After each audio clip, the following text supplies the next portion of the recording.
네, 오늘 우리에게 주신 하나님의 말씀은 창세기 1장 14절에서 31절 말씀이 되겠습니다. 우리 자리에서 일어나셔서 하나님 말씀 함께 받으시겠습니다. 하나님이 이르시되 하늘의 궁창에 광명체들이 있어 낮과 밤을 나누게 하고 그것들로 징조와 계절과 날과 해를 이루게 하라. 또 광명체들이 하늘의 궁창에 있어 땅을 비추라 하시니 그대로 되니라. 하나님이 두 큰 광명체를 만드사 큰 광명체로 낮을 주관하게 하시고 작은 광명체로 밤을 주관하게 하시며 또 별들을 만드시고 하나님이 그것들을 하늘의 궁창에 두어 땅을 비추게 하시며 낮과 밤을 주관하게 하시고 빛과 어둠을 나누게 하시니 하나님이 보시기에 좋았더라. 저녁이 되고 아침이 되니 이는 넷째 날이니라. 하나님이 이르시되 물들은 생물을 번성하게 하라. 땅 위 하늘의 궁창에는 새가 나르라 하시고 하나님이 큰 바다 짐승들과 물에서 번성하여 움직이는 모든 생물을 그 종류대로 날개 있는 모든 새를 그 종류대로 창조하시니 하나님이 보시기에 좋았더라. 하나님이 그들에게 복을 주시며 이르시되 생육하고 번성하여 여러 바닷물에 충만하라. 새들도 땅에 번성하라 하시니라. 저녁이 되고 아침이 되니 이는 다섯째 날이니라. 하나님이 이르시되 땅은 생물을 그 종류대로 내되 가축과 기는 것과 땅의 짐승을 종류대로 내라 하시니 그대로 되니라.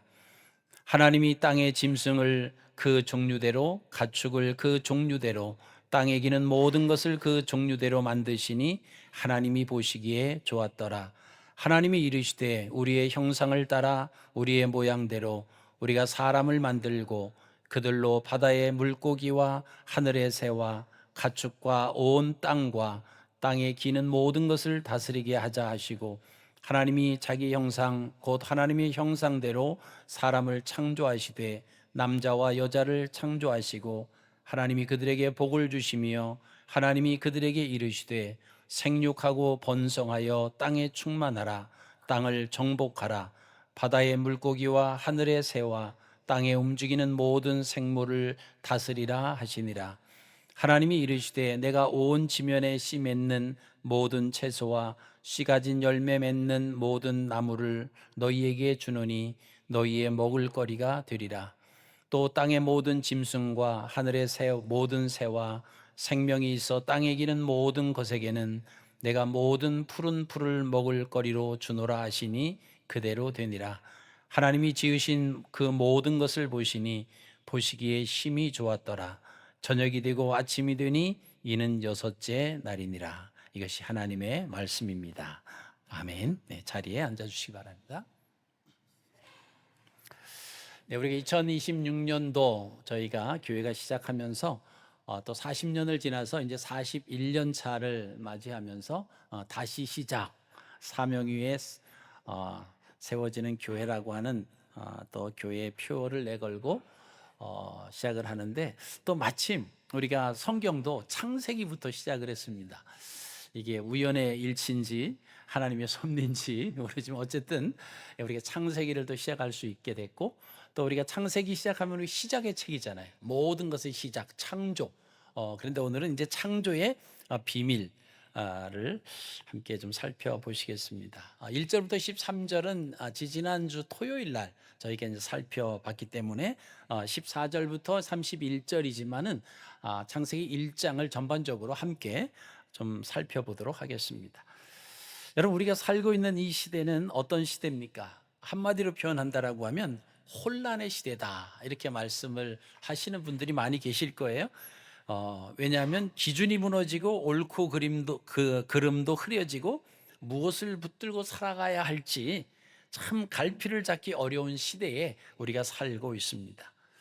여러분, 그런데 이 혼란은요, 사회에만 있는 것이 아닙니다. 가정에도 있고요, 교회에도 있고, 조금 더 솔직히 말씀을 드리면 우리 각각 개인 안에도 이런 혼란스러운 그런 모습들이 있다라고 하는 것입니다. 자, 그러면서 우리는 신앙이기 때문에 하나님 앞에 질문을 하는 거죠. 하나님, 이 혼돈 속에서도 여전히 하나님이 일하시고 계십니까? 하나님, 이 혼란 시대를 지금 보고 계십니까? 근데 왜 잠잠하십니까? 뭐 이런 질문을 던질 수가 있습니다. 자, 성경은 이 질문에 대해서 조금도 주저하지 아니하고 오늘 본문을 통해서 보시면요, 하나님은 혼돈의 하나님이 아니라 질서의 하나님이다라고 하는 것을 말씀해 주십니다. 그러면서 그 질서는 생명을 살리는 질서이다라고 하는 것을 우리에게 말씀해 주십니다. 그래서 오늘 우리가 창세기 1장을 통해서 하나님이 어떠한 분이신지, 그리고 인간은 어떤 자리로 부름을 받았는지를 말씀을 근거해서 살펴보기를 원합니다. 여러분, 하나님은 혼돈 속에서 질서를 시작하시는 분이십니다. 여러분, 혼돈은 실패가 아니라 질서 이전의 상태입니다. 우리가 창세기 1장 2절 말씀을 한번 함께 봉독을 하겠습니다. 1장 2절입니다. 시작. 땅이 혼돈하고 공허하며 흑암이 깊음 위에 있고 하나님의 영은 수면 위에 운행하시니라. 자, 창세기 1장 1절은 태초에 하나님이 천지를 창조하시느니라. 그리고 이제 2절에 이 말씀이 있습니다. 한번 우리가 말씀을 많이 읽으시고 뭐 다 외우는 말씀이시지만 이 말씀을 대하시면서 오늘 한번 이렇게 그림을 좀 그려보세요. 하나님이 천지 창조를 하시기 전에 그 모습. 자, 땅이 어떻게 했다고 그랬죠? 혼돈했다. 이 혼돈하다라고 하는 것은 어떤 이게 폼이 없는 거예요. 규모가 없는 겁니다. 그러니까 어떤 자리 잡히지 않는, 좀 질서가 없는, 막 나부러져 있는, 자, 그런 가운데 혼돈스러워요, 땅이. 그리고 공허합니다. 공허했다라고 하는 것은 비어 있다라고, empty라고 하는 거예요. 자, 땅이 막 혼돈스럽고 아무런 어떤 질서 같은 게 없고, 근데 또 다 비어 있어요. 그리고 흑암이 깊음 위에 있습니다. 여러분, 이게 창조 전에, 직전의 모습이에요.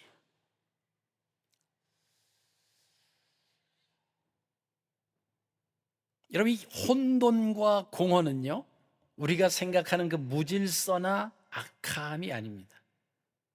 이 말은요, 아직 목적과 방향이 부여되지 않은 상태, 그래서 혼돈하고 공허한, 마치 예를 들면 어떤 건축 현장을 떠올려 보십시오.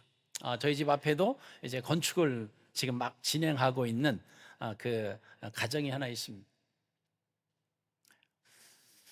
자, 그 땅을 고르고 거기다가 이제 건축을 세우기 위해서 거기 이제 아무것도 없었습니다. 벽도 없었고 뭐 지붕도 없고 뭐 자재들만 갖다가 막 여기저기 쌓여져 있는, 겉으로 볼 때는 뭐 엉망이죠. 그러나 사실은 곧 집이 세워질 거죠. 왜? 그 자재들이 지금 막 규모 없이 이렇게 너부러져 있지만, 그러나 그 자재들을 통해서 그 집이 올라갈 겁니다. 지금은 이제 거의 다 지어져 가고 있는데요.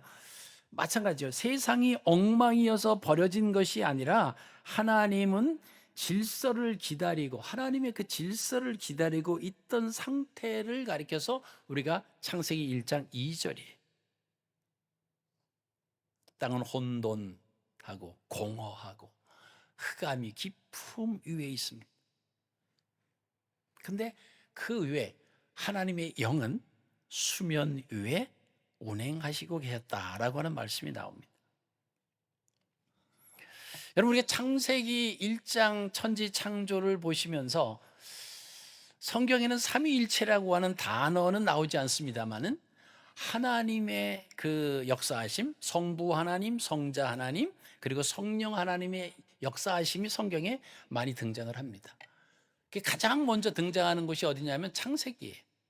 창세기 1장입니다. 하나님이 창조하실 때 성부 하나님, 성자 하나님, 성령 하나님이 함께 일하고 계시는 것을 우리가 보시게 됩니다. 하나님이 계획하시고, 하나님은 선포하시고, 성령님은 그것이 이루어지기 위해서 준비하시고, 성자 하나님은 그것을 실천에 옮기시는 그 역사가 바로 하나님의 삼위일체가 역사하고 계신 것을 우리가 보시게 됩니다. 우리 2절 뒷부분에 보면 또 중요한 말씀이 나와요. 하나님의 영은 수면 위에 운행하셨다. 여러분, 이 운행한다라고 하는 그 히브리어 말은요, 라하푸라고 써요. 라하푸. 하자를 해서 라하푸라고 하는 단어인데요. 자, 이것은 그냥 단순히 지나가는 그런 뜻이 아닙니다. 이 단어는요, 새가 알을 품을 때 쓰는 그런 표현이에요. 날개를 누러뜨리고 그 품 속에는 알을 품은 거예요. 그래서 그 알이 적당한 온도가 되어서 부화될 때까지 그 새는 그 둥지를 떠나지 않는 거죠. 마치 지금 성령님께서 천지 창조가 시작되기 전에 이미 그 혼돈스럽고 공허하고 흑암 위에 있는 그 깊음 속에 있는 그 모든 것을 어떻게 하고 계시는 거예요? 품고 계시는 거예요. 그 안에서 이제 알이 막 부화가 다 될 수 있도록 적정한 온도와 이제 잘 굴림으로 인해서 이제 그것이 막 깨어날 때 하나님의 말씀이 선포되는 거죠. 가라사대. 그리고 선포가 되는 겁니다. 그리고 그것이 그대로 되었더라라고 하는 말씀이 바로 예수 그리스도 성자 하나님께서 실천에 옮겨지는 삼위일체 하나님의 역사입니다. 여러분, 겉으로 볼 때는 그 새가 품고 있는 그 아래는 아무것도 일어나는 것 같지 않게 보입니다. 그러나 그 품은 시간이 없으면 생명은 절대로 태어나지 못하죠. 성령께서도 마찬가지입니다. 혼돈과 공허, 흑암 가운데 있는 세상을 버리거나 밀어내지 않으시는 거죠. 그 위에 머무르시면서 덮으시면서 조용히 일하시는 거예요. 영어로는 허버링이라고 하는 단어를 써요. 허버링, 머물다, 덮다. 라하프라고 하는 그 히브리어인데 그 품은 거예요. 새가 마치 알을 품는 것처럼. 오늘 하나님께서 하나님의 영이 수면 위에 운행하신다라고 하는 그 단어를 바로 이 단어를 썼다라고 하는 것입니다. 여러분, 우리의 삶이 지금 아무 변화가 없는 것처럼 느껴지는 분이 계실 것 같아요. 그것은 하나님께서 우리를 떠나 계신 것이 아니라 하나님께서 지금 일하고 계시지 않는 것이 아니라 우리의 삶을 품고 계신 시간이 일 수 있다라고 하는 거예요. 마치 천지 창조가 시작되기 전에 혼돈스럽고 공허하고 흑암이 깊음 위에 있는 그 모든 것을 하나님의 영이 품고 계시는 것처럼 오늘날 우리가 살아가는 우리의 삶 속에서 그죠, 말로도 이해되지 않고 혼돈스럽고 공허하고 우리의 삶 자체만 보더라도 그럴 경우가 있잖아요. 그래서 때로는 하나님 앞에 원망도 하고 불평도 하고 또 따지기도 하죠. 근데 우리가 하나님이 일하시는 천지 창조 그 하나님의 일하심을 볼 때 하나님은 그 모든 것에 침묵하시는 것도 아니고 외면하고 계신 것도 아니고 이제 새로운 생명이 탄생되기 위한 부활을 기다리기 위한 그 준비 과정 속에서 지금 품고 계시는 거고 하나님이 계속 일하시고 계신다라고 하는 것. 여러분, 이 확신이 우리에게 있다라고 하면 우리가 이 땅에 살면서 힘들 때, 때로는 막 억울할 때, 막 누구에게 뭐 하소연도 못하고 하는 그런 상황이 올 때에도 어떤 생각을 할 수 있습니까? 하나님께서 지금 새로운 그 단계를 위해서 지금 다 이 모든 것을 품고 일하고 계시는구나. 아멘. 여러분, 그런 마음이 우리에게 있으면 이 세상 사는 거 어렵지 않아요. 아무도 나를 안 도와주고 아무도 나를 알아주지 않고 아무도 내 편이 될 수 없다라고 하는 그런 상황 속에 우리가 놓여질 때 우리는 힘들죠. 그리고 어렵습니다. 그래서 원망도 하고 그래서 사람도 원망해보고 하나님도 원망해보고 그러잖아요. 근데 우리가 이 창조의 비밀을 우리가 안다라고 하면 어떤 상황이 와도 그 가운데서 우리는 웃을 수 있고 기다릴 수 있고 인내할 수 있다라고 하는 겁니다.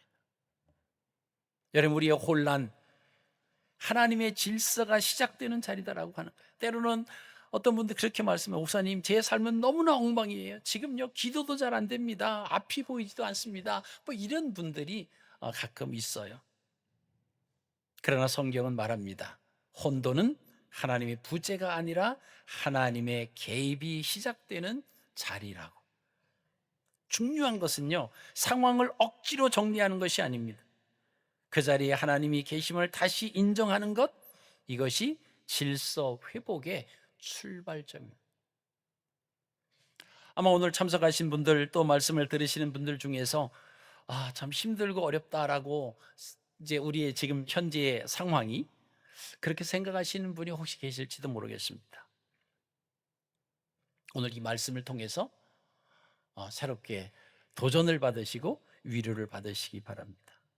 창조는요, 빛이 있으라 이 말씀하시기 이전에 이미 시작되고 있었다라고 하는 거예요. 알을 품는 그 시간이 충분히 지나야 새끼가 껍질을 깨고 나오듯이, 성령의 운행 후에 하나님이 이르시되, 하나님이 말씀하시는 것, 성령의 품으심, 하나님의 말씀, 창조의 완성이 되어가는 것을 우리가 보시게 됩니다.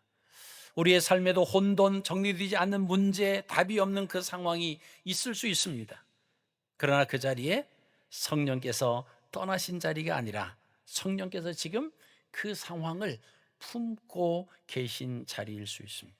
우리가 로마서 8장 26절 말씀 보시면 이런 말씀이 있습니다. 성령이 말할 수 없는 탄식으로 우리를 위하여 친히 간구하시느니라. 우리의 상황 알고 계신다는 거예요. 그래서 그 상황을 말할 수 없는 탄식으로 친히 간구하시는, 이게 허버링 아닐까요? 이게 우리 모든 상황을 지금 품고 계신 그 모습이 아닐까요? 여러분, 하나님은 말씀으로 질서를 세우시고 인간에게 사명을 맡기십니다. 그래서 하나님의 말씀은요, 혼돈을 질서로 바꾸는 능력입니다.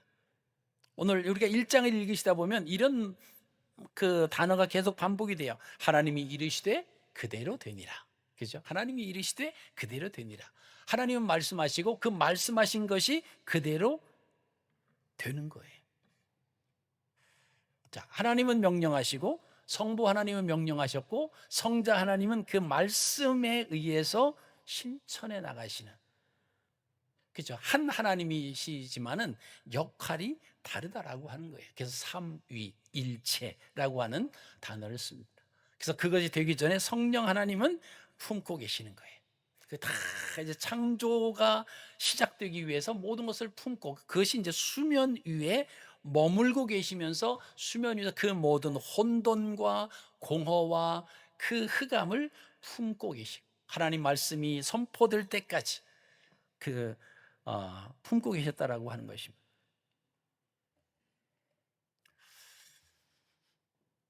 여기서 말씀은요, 혼란을 질서로 바꾸는 하나님의 창조적 능력입니다.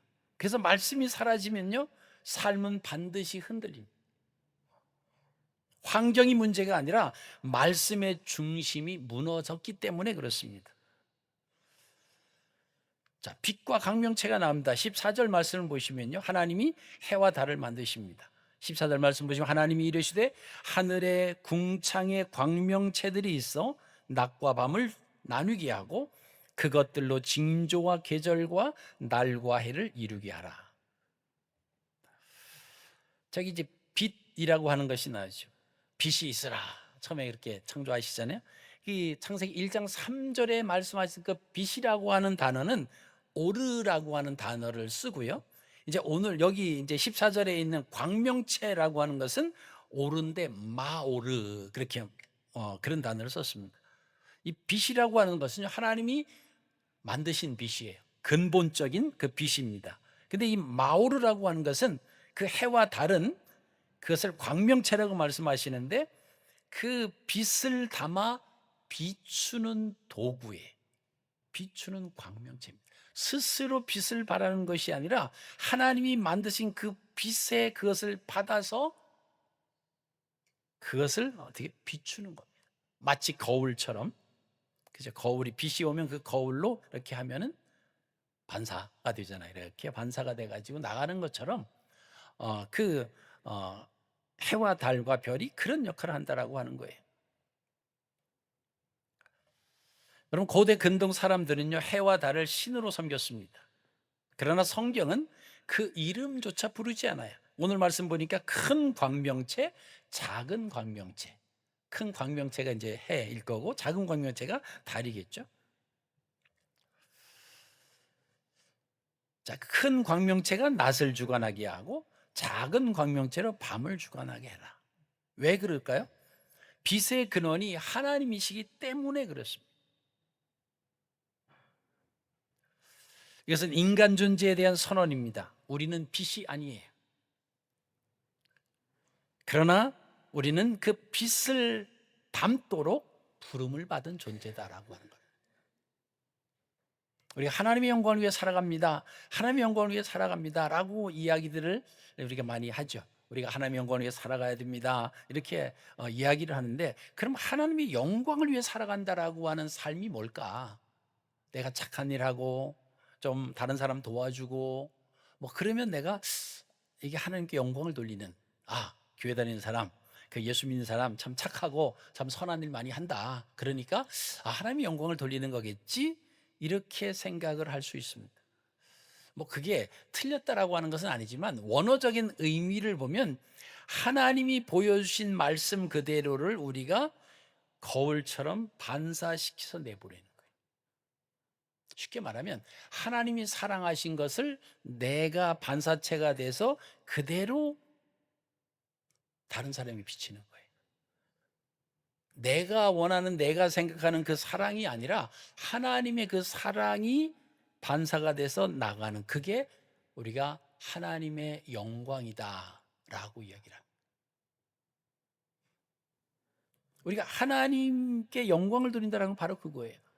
내가 착한 일하고 선한 일하고 가난한 사람 도와주고 내가 좀 선심 써주고 뭐 밥 한 끼 사주고 뭐 이런 거, 그게 하나님의 영광이 아니라고 할 수는 없지만, 그러나 원어적인 의미에 보면 그것보다도 더 나간다라고. 나의 생각, 나의 계획, 나의 모든 것과 상관없이 그분이 보여주셨던 것이 그대로 반사돼서 비춰지게 하는 것, 그것이 바로 하나님의 영광입니다.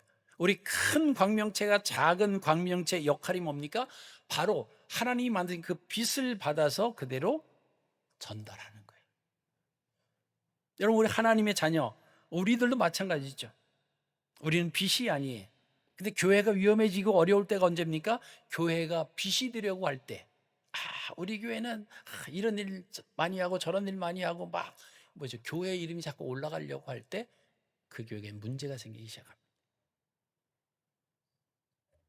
교회는 빛의 근원이 아닙니다. 교회는 빛을 비추는 등불이에요.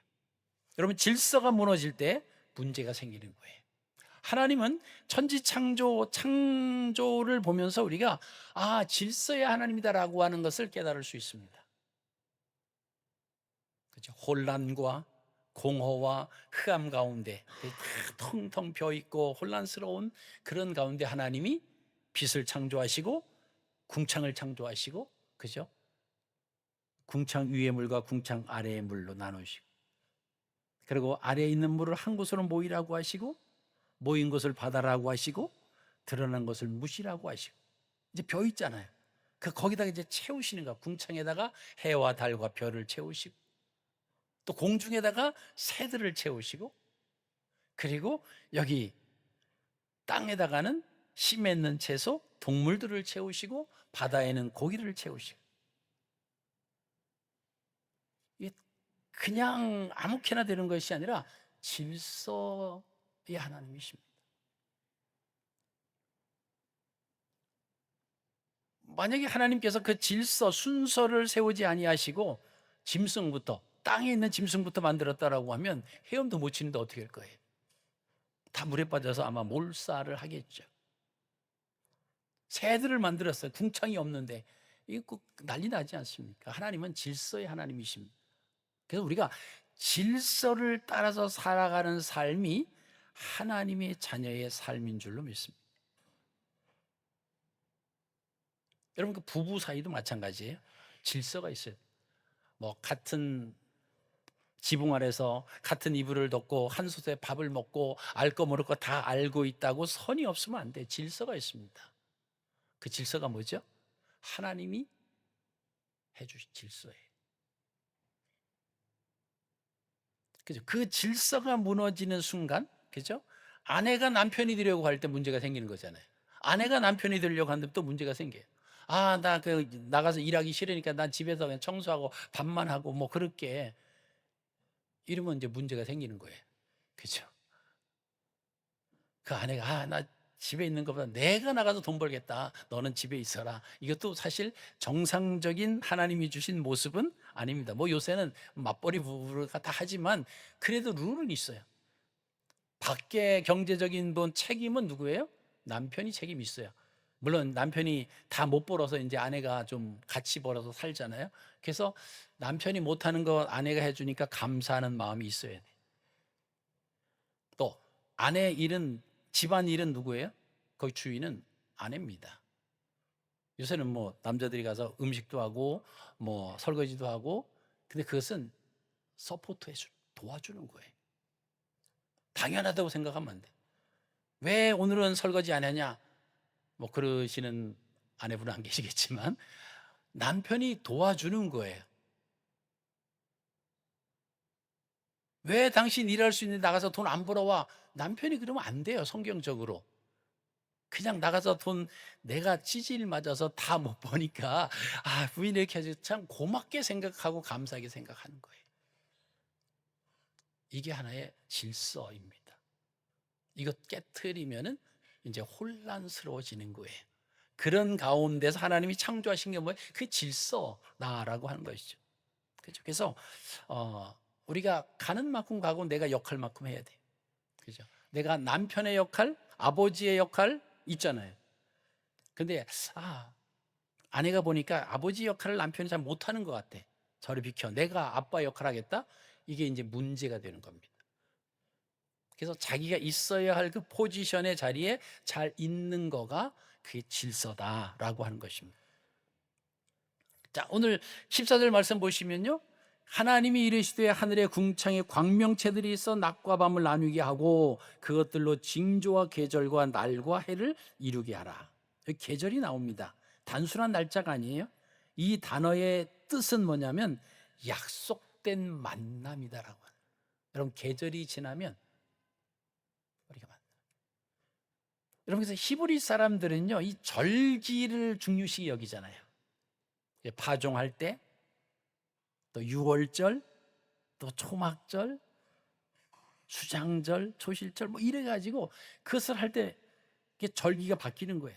시간이 바뀌는 겁니다. 이 시간이 바뀌면서 이 사람들이 뭐를 생각합니까? 하나님께서 우리를 이끌어 주셨던 그 하나님을 다시 기억하고 그 하나님과 관계를 다시 회복하는 것이 이게 절기예요.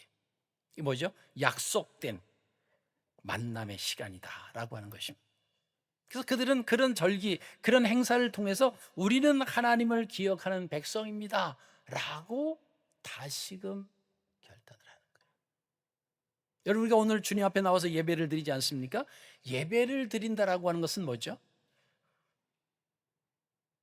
예배를 드리고 나서 은혜 받았습니다 이렇게 뭐 우리가 고백도 하지만 그 은혜 받았다라고 하는 의미가 뭘까요? 내가 누군지 아는 거예요. 하나님이 나와 어떤 관계고 어떤 분이신지를 다시 한번 말씀을 통해서 깨달아서 그 깨달음이 은혜입니다. 내 마음에 좀 해피하고 마음이 좀 이제 이렇게 좀 만져주는 그런 말씀을 들었다. 그게 은혜가 아니에요. 가장 근본적인 은혜는 하나님과 나와의 사이. 내가 내 마음대로 이렇게 생각했는데 이게 말씀을 근거하러 보니까 이게 아니구나. 그 깨닫는 그게 은혜입니다.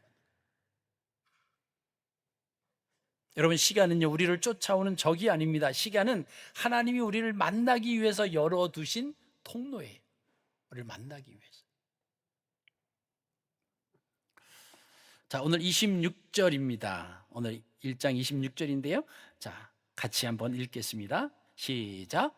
하나님이 이르시되 우리의 형상을 따라 우리의 모양대로 우리가 사람을 만들고 그들로 바다의 물고기와 하늘의 새와 가축과 온 땅과 땅에 기는 모든 것을 다스리게 하자 하시고.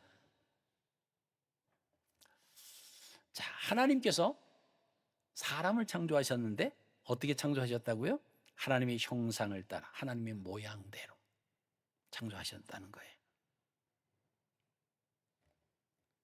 그래서 여기서 중요한 게 있어요. 우리의 형상을 따라 우리의 모양대로, 이 표현은요, 창조 기사에 많은 창조를 하시는데 유일한, 우리의 형상을 따라 우리의 모양대로.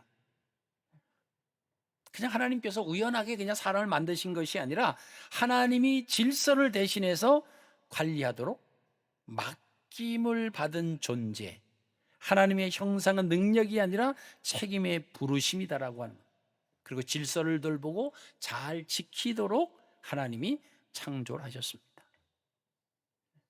여기 봐도요, 삼위일체 하나님이 함께 일하시는 것을 우리가 볼 수가 있어요.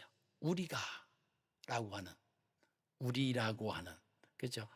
혼자가 아니라 함께하는, 우리가 우리의 형상을 따라 우리의 모양대로 사람을 들자.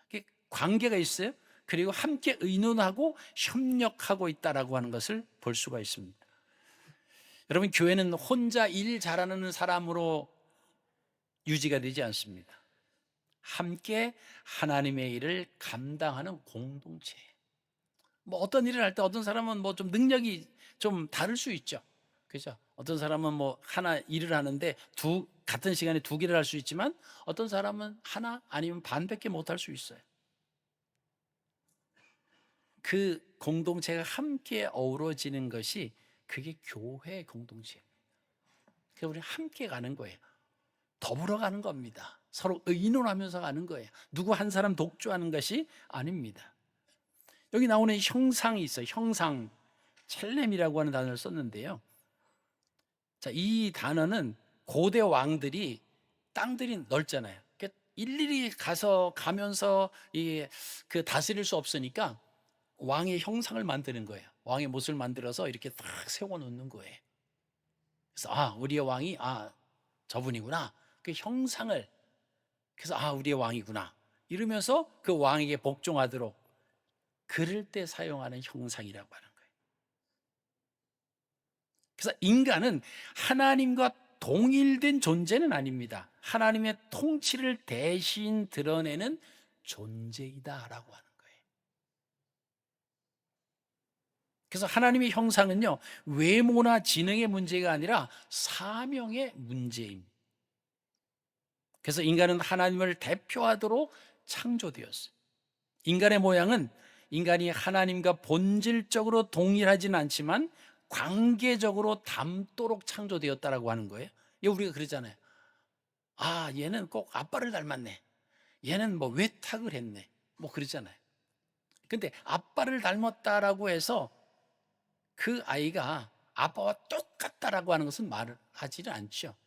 어떤 이미지나 아니면 뭐 걸음걸이나 아니면 이렇게 어떤 성품, 이런 거가 닮았을 때 우리가 그런 말을 하는 것처럼, 우리가 하나님의 형상을 닮았다, 하나님의 형상대로 지음받았다라고 하는 것은 하나님과 똑같다라고 하는 말은 아니에요. 관계적으로 닮았다라고 하는 거죠. 뭐 쉽게 말씀을 드리면 뭐죠? 하나님의 사랑을, 우리가 하나님의 형상을 입었다라고 하면 어떻게 해요? 하나님의 그 사랑을 우리도 해내야만 하나님의 형상을 입은 존엄의 위치에 있는 겁니다. 저 사람 뭐 나한테 잘했으니까 그동안 한번 잘못한 거 용서해 주지. 그 개념이 아니에요. 하나님이 용서하신 그 용서로 아무런 조건, 자격 아무리 갖추지 않았다 할지라도 어떻게 돼요? 하나님의 형상을 닮은 우리는 그 하나님의 형상을 따라서 용서할 수 있어요.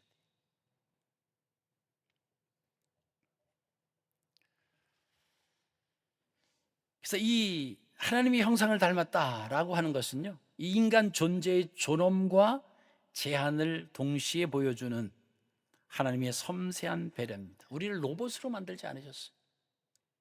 그렇죠? 우리를 만약에 로봇으로 만들었다라고 하면 참 편할 거예요. 자, 오늘 11시 예배입니다. 그리고 딱 세팅을 하는 거예요. 자, 예배 10분 전에 다 들어와서 앉는다. 세팅해 놓으면 여러분 의지가 작동을 안 하기 때문에 로봇이라고 하면 다 앉아서 11시 10분 전에 다 들어와 앉을 거예요. 그리고 앞자리부터 앉는다 딱 세팅해 놓으면 앞자리부터 차차차차차차. 근데 하나님 우리를 그렇게 만들지 않으셨어요.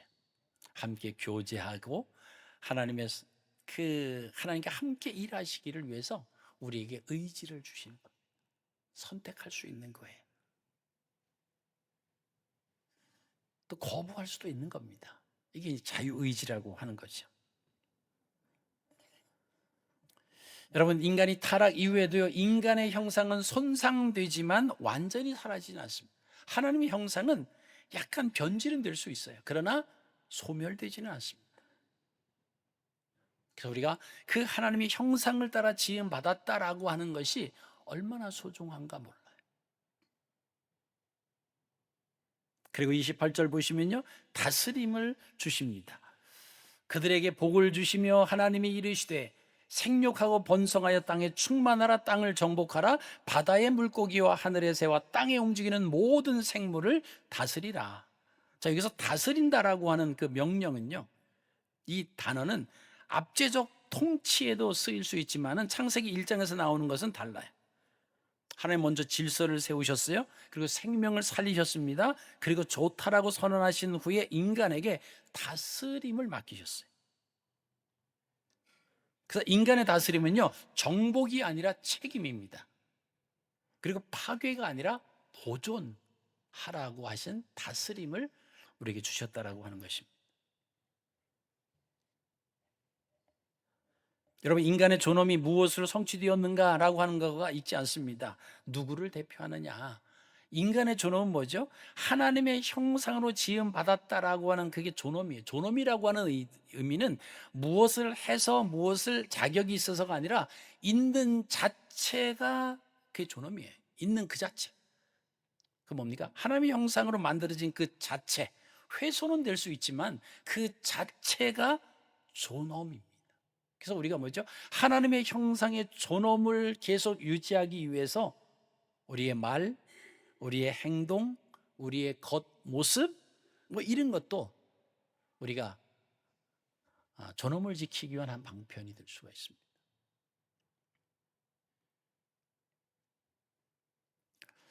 어둠의 세력은요, 그 하나님의 형상을 왜곡시켜 버렸어요. 그래서 관리자가 아니라 소유자로 될 수 있다라고 했고, 대표자가 아니라 주인이라고 했습니다. 그래서 나중에 이제 3장에 넘어가서 보시면 그 사탄이 뱀을 통해서 이제 그 하와와 아담에게 접근을 하지 않습니까? 자, 그것은 뭐죠? 죄를 짓는다라고 하는 것은 질서가 무너뜨려질 때 죄를 짓는 겁니다. 하나님 뭐라고 말씀하세요? 다 창조를 하시고 아담에게 그렇게 말씀하십니다. 이 모든 것은 내 임의로 다 먹을 수 있지만, 그러나 단 한 가지, 동산 중앙에 있는 선과 악을 알게 하는 나무의 열매는 먹지 말아라. 이것을 먹는 날에는 너는 반드시 죽을 것이다. 정령 죽으리라. 이 말씀, 이게 뭐죠? 이게 질서예요. 이게 하나님의 말씀입니다. 이게 무너지는 순간 이게 죄예요. 근데 사탄은 이것을 가지고 하와에게 접근을 합니다. 아주 교묘하게 접근을 해요. 여기 동산에 있는 모든 나무를 하나님이 너부르고 다 먹지 말라고 하시더냐? 비슷한 것 같지만 뭔가 좀 약간 틀렸어요. 그러면서 아니 뭐 만지지도 말고 뭐 가까이 하지도 말고 뭐 이렇게 좀 하와가 좀 확신이 없었잖아요. 그러니까 아니야, 부정을 하고 결코 넌 죽지 않는다. 오히려 하나님과 똑같이 돼. 눈이 밝아서 하나님과 같이 될 거야. 그래서 하나님처럼 될 거야. 여러분, 인간의 위치가 뭐라고요? 피조물이. 하나님과 함께 같이 된다라고 하는 그 말을 듣고 하와는 손을 내밀어 그 나무 열매를 따 먹습니다. 그리고 함께 있던 아담에게도 줬다라고 성경은 기록하고 있습니다. 질서가 무너지는 순간. 잘 모르겠으면 남편한테, 아담한테 하나님 그렇게 한번 물어볼 수도 있잖아요. 근데 이제 먼저 따서 먹고 함께 있던 남편에게 줬다라고 하는 것을 우리가 보시게 됩니다. 여러분, 우리가 이 땅에 살아가면서 신앙생활하면서 정말 조심해야 할 부분들이 이런 부분들이에요. 말씀에 근거하지 아니하고 내 생각대로, 내 생각에는 그리고 이게 말씀일 거야, 이렇게 행동하는 경우가 있을 수 있습니다. 이것은 질서가 무너지는 순간.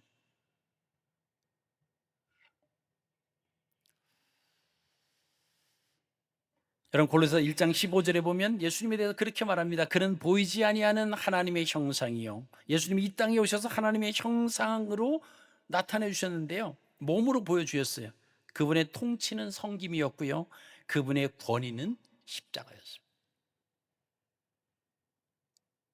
형상은 능력이 아니라 책임의 부르심입니다.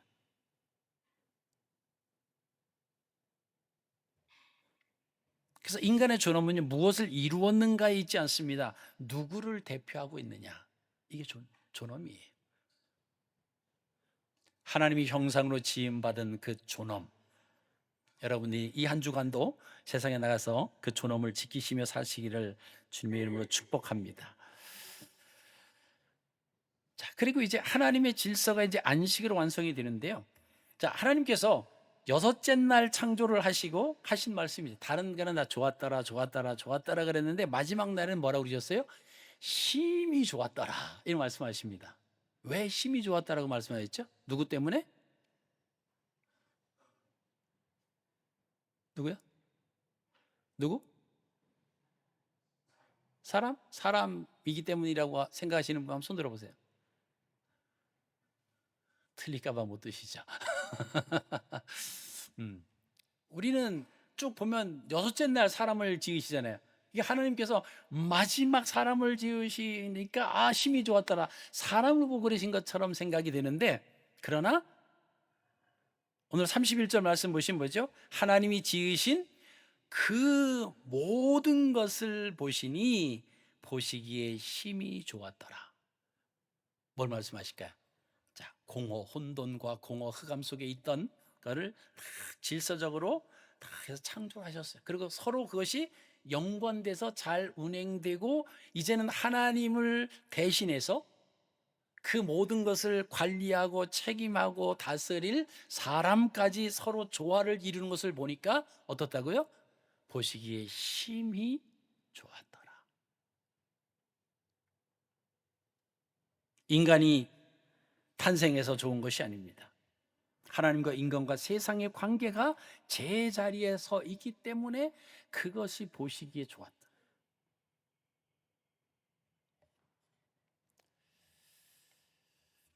여러분, 우리가 하나님께서 우리의 삶을 보시면서 하나님이 보시기에 심히 좋았더라, 이렇게 말씀하신다는 것은 뭐죠? 나 혼자만이 아니에요. 나와 연관되는 세상과 또 사람과 좋은 관계, 하나님이 맺어주신 그런 질서 속에 잘 이루어져 가는 그 모습이 되어야 됩니다. 작게는 내 자신과 또 가족과 이웃과 또 자연과 또 하나님과 이런 삼각관계가 잘 이루어져 나가는 그 삶이 바로 하나님의 자녀의 삶이다라고 하는 것을 우리가 보시게 됩니다. 자, 그러시고 하나님께서 이제 일곱째 되는 날 안식을 하시잖아요. 자, 안식은 피곤해서 쉬시는 것이 아니에요. 하나님은 영이시기 때문에 피곤하지 않으세요. 큰 잠도 안 주무셔도 졸지도 주무시지도 않으시는, 왜? 우리와 다른 분이시기 때문에. 근데 하나님이 쉬셨다라고 하는 것을 우리에게 주신 거죠. 그것은 안식, 창조된 모든 것을 복주시기 위함이다 라고 하는 겁니다. 자, 안식이라고 하는 것은요, 이제 내가 하지 않아도 된다, 그래서 나는 쉬겠다라고 하는 것이 아니라 이제 하나님에게 모든 것을 맡기겠습니다 라고 하는 의미입니다. 그래서 우리가 일주일의 첫날을 우리가 지금 뭐죠? 주일, 예수님이 부활하신 그죠? 그날을 지키잖아요. 그래서 이 날을 지키면서 하나님 앞에 예배하는 의미가 뭡니까? 이 의미는 이번 한 주간 하나님 앞에 내어 맡깁니다 라고 하는 그런 의미가 사실 담겨져 있어야 되는 거예요. 오늘은 그냥 뭐 주일이니까, 그냥 일요일이니까 그냥 쉬고 가서 예배만 어때요? 그냥 그 밀린 것도 하고 뭐 하자. 물론 밀린 거 하지 말라고 말씀드린 건 아니지만, 원래 의미는 이번 한 주간 하나님 앞에 드립니다, 하나님 맡기겠습니다 라고 하는 그런 의미입니다. 창세기 1장은 인간을 높이기 위한 말씀이 아닙니다. 인간을 제자리에 세운 말씀. 우리는 빛이 아니고 그 빛을 담아내도록 부름받은 존재. 우리는 주인이 아닙니다. 그러나 하나님의 형상으로 위임받은 사람이다라고 하는 존엄을 기억하십시오. 하나님께서는 인간이 필요해서 만드신 것이 아니라 함께 일하기를 원하셔서 우리에게 인격을 부여해 주신 거예요. 자유의지를 주셨다라고 하는 것입니다. 그래서 오늘도 그렇게 말씀하십니다. 너는 내 형상이다. 그러니 나를 드러내며 살지 않겠느냐. 오늘 우리에게 이 말씀이 오늘 창조의 비밀, 하나님이 막 창조하신 것이 아니라 질서 속에, 그리고 그 질서를 드러내고 질서를 유지하는 그 모든 영광관계를 잘 책임지라고 아담에게 이름해 주신 거죠. 그게 바로 이 땅에 살아가는 저와 여러분들이 해야 할 사명인 줄로 믿습니다. 이번 한 주간 믿음으로 하나님의 형상을 받아 살아가시는, 하나님의 존엄을 지키시는 저 여러분들이 되시기를 주님의 이름으로 축복합니다. 우리 자리에서 한번 일어나시겠습니다. 우리 오늘 말씀을 생각하시면서 함께 기도했으면 좋겠습니다. 주님, 내 삶이 정돈되지 않아서 보일 때에도 성령님께서 여전히 운행하고 계심을 믿게 하여 주시옵소서. 혼란의 자리를 하나님의 질서가 시작되는 자리로 보게 하여 주시옵소서. 주님, 내가 빛이 되려는 교만에서 벗어나서 하나님의 빛을 담아 비추는 그릇으로 살게 하여 주시옵소서. 내 삶을 통해서 내 자신이 아니라 하나님을 드러내게 하옵소서. 주님, 세상을 소유하려는 삶에서 돌이켜 맡겨진 자로 돌아보고 지키는 사명을 살게 하여 주시옵소서. 사명과 안식이 함께 있는 하나님의 질서 안에 거하게 하여 주시옵소서. 우리 세 가지 큰 기도 제목 놓고 함께 간절하게 한번 이번 한 주간을 앞에 놓고 하나님의 형상으로 지음받은 우리가 창조의 비밀 속에서 하나님이 우리가 있어야 할 자리, 우리가 해야 할 자리가 무엇인가를 다시 한번 결단하고 기도하며 나가는 시간이 되겠습니다. 함께 기도하시겠습니다. 살아계신 아버지 하나님, 감사합니다.